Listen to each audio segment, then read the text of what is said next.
हाथी और दोस्त की तलाश। एक समय की बात है, एक जंगल में एक हाथी रहता था। हाथी अकेला था, उसका कोई दोस्त नहीं था। दोस्त ना होने के कारण हाथी हमेशा उदास रहता था और किसी से दोस्ती करना चाहता था। एक दिन हाथी अकेला ही जंगल में घूम रहा था तो उसे एक खरगोश दिखलाई दिया। हाथी खरगोश से बोला, खरगोश भाई, मेरा कोई दोस्त नहीं है, क्या तुम मुझसे दोस्ती करोगे? हाथी के विशाल शरीर को देखकर खरगोश डर गया, उसे लगा वह कभी भी हाथी के पैरों के नीचे आकर दब सकता है। खरगोश डरकर बोला, हाथी भाई, आप इतने बड़े हो और मैं इतना छोटा सा जानवर, मेरा घर भी छोटा है, इसमें आप आ भी नहीं सकते, इसलिए हमारी दोस्ती नहीं हो सकती। उद्धरण चिन्ह। खरगोश के मना करने पर हाथी जंगल में आगे निकल गया और उसे पेड़ पर कुछ बंदर उछलते कूदते दिखलाई दिए। हाथी बंदरों के पास जाकर बोला, क्या तुम लोग मुझसे दोस्ती करोगे? बंदरों का सरदार बोला, हाथी महाराज, आप तो इतने बड़े हो, आपको दोस्तों की क्या जरूरत है? हम तो छोटे छोटे बंदर हैं और पेड़ों पर रहते हैं, इन्हीं में उछल कूद करते हैं। आप तो पेड़ पर भी नहीं चढ़ सकते, फिर हमारी दोस्ती कैसे होगी? उद्धरण चिन्ह। बंदरों के मना करने पर हाथी उदास होकर फिर आगे चल दिया।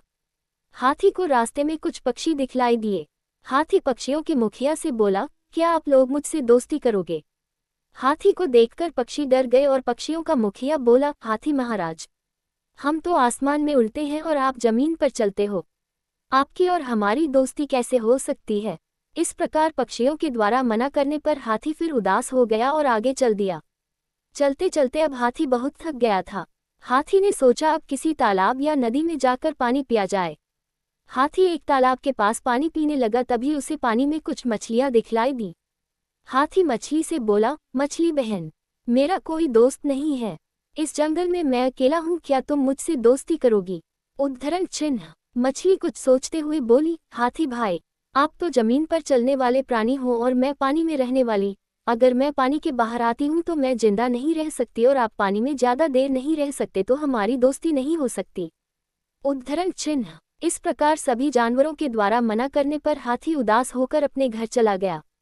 एक दिन हाथी ने देखा कि जंगल के सारे जानवर बहुत ज्यादा डरे हुए हैं और वह सब डरते हुए इधर उधर भाग रहे हैं।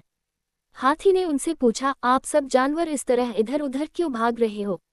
तभी उनमें से एक खरगोश बोला, हाथी महाराज, इस जंगल में कहीं से एक शेर आ गया है और वह हम सबको मारकर खा जाएगा, इसी डर से हम सब इधर उधर भाग रहे हैं।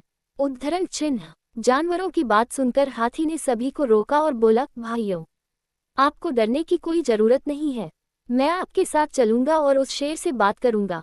उद्धरण चिन्ह। जंगल के सभी जानवर और हाथी शेर से मिलने के लिए पहुंचे और जैसे ही हाथी को शेर दिखलाई दिया, हाथी शेर से बोला, शेर महाराज, इस जंगल के सभी जानवर आपसे बहुत डर रहे हैं, कृपया आप इस जंगल को छोड़कर चले जाए।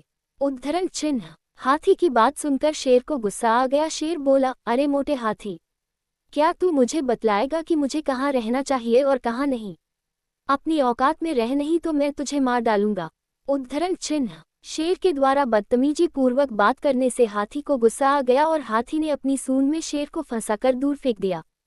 अब हाथी और शेर की लड़ाई शुरू हो गई, जिसमें शेर की बहुत बुरी हार हुई और बुरी तरह घायल होने के कारण वह जंगल छोड़कर भाग गया।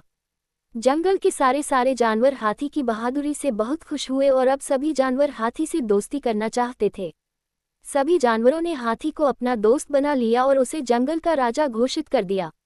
इस प्रकार हाथी और जंगल के सभी जानवर आपस में दोस्त बन गए और सुखपूर्वक जंगल में रहने लगे।